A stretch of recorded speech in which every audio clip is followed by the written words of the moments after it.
अस्सलाम वालेकुम। इस लेसन में हम समझेंगे कि इंफॉर्मेशन आर्किटेक्चर के प्रिंसिपल्स क्या होते हैं और ये दिखता कैसे है। उससे पहले आपने ये एग्जांपल ज़रूर माइंड में रखनी है जो हमने पहले भी की थी कि एक घर के आर्किटेक्चर की। आप एंटर होते हो तो गैराज आता है, गैराज से आगे जाते हो ड्राइंग रूम आता है, ड्राइंग रूम से आगे जाते हो लाउंज आता है, लाउंज से आगे जाते हो किचन आता है, डाइनिंग आता है और बेडरूम्स आते हैं।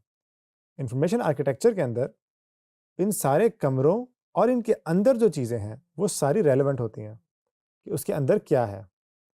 तो चलिए मैं आपको दिखाता हूँ फिग्मा पे कि एक इन्फॉर्मेशन आर्किटेक्चर किस तरह का दिखता है। यहाँ मैंने एक लॉगिन और साइन अप पेज का आर्किटेक्चर बनाया है, जहाँ यूज़र ने सबसे पहले एक ऐप डाउनलोड की और अब उस ऐप को खोला।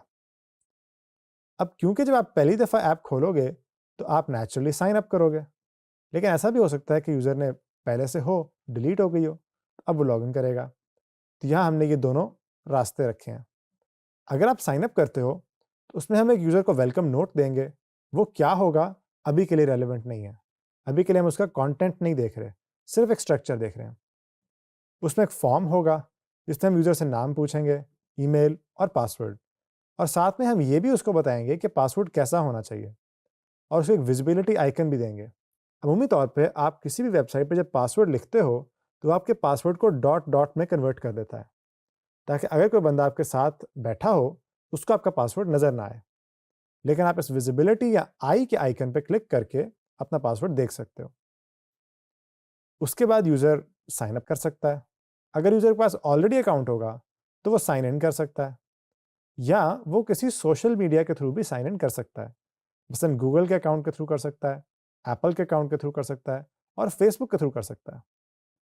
यहाँ पर ये सारी चीज़ें डिफाइन करने से हमारा डिज़ाइन का प्रोसेस बहुत आसान हो जाता है। उसके बाद नंबर 2 में कि लॉगिन का जो साइड है, वहाँ पे क्या होगा? अगर यूज़र के पास ऑलरेडी अकाउंट है, तो वो यहाँ पे आने के बाद दोबारा इधर भी जा सकता है या वो ऐप खोलने के बाद भी डायरेक्ट इधर जा सकता है।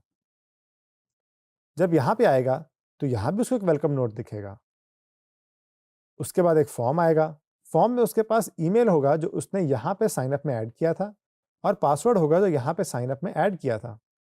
उसकी बेस पे वो लॉगिन करेगा। हो सकता है वो पासवर्ड भूल गया हो, तो एक फॉरगॉट पासवर्ड भी होगा। और फिर अगर उसको यहाँ आके रियलाइज़ हुआ कि ओह! मेरा तो अकाउंट है ही नहीं, तो मैं दोबारा से साइन अप पे भी जा सकता हूँ। और फिर आखिर वैसे ही कि एक सोशल लॉगिन भी होगा। और इस पूरे स्ट्रक्चर का फ़ायदा ये है कि हमें पता चल जाएगा कि हमारा सोशल साइन इन या नॉर्मल साइन इन या साइन अप किस तरह काम करेगा।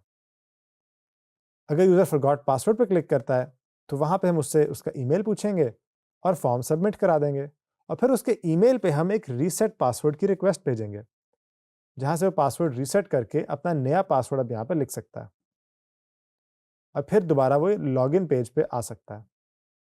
मैं ये नहीं कह रहा कि यही वाहिद तरीका है साइन अप या साइन इन करने का। मैं ये कह रहा हूँ, ये एक तरीका है। इसके अलावा भी बहुत सारे तरीके हैं, इससे सिंपल भी हैं, इससे कॉम्प्लेक्स भी हैं। तो जब हम उसको अपने लिए डिज़ाइन करेंगे, तो हमने ये देखना है कि जो चीज़ मैं डिज़ाइन कर रहा हूँ, उसके लिए सिक्योरिटी कितनी इम्पोर्टेंट है। मसलन एक ई-कॉमर्स के लिए शायद बहुत ज़्यादा इम्पोर्टेंट ना हो, लेकिन कोई प्रोजेक्ट मैनेजमेंट टूल है, उसके लिए बहुत इम्पोर्टेंट होगी। तो उसके लिए जितने सिक्योरिटी के मेजर्स हम ऐड कर सकें, उतना अच्छा है।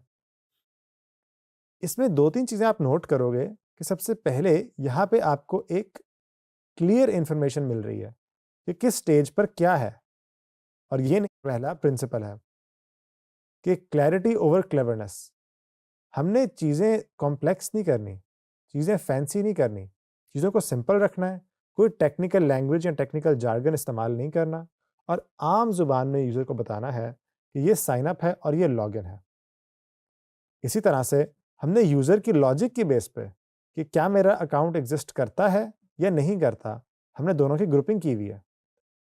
हम इसको यूँ ग्रुपिंग नहीं कर सकते कि यूज़र पहले आए और आके वो डिसाइड करे एक ही पेज से कि उसने साइन अप करना है या लॉगिन करना है।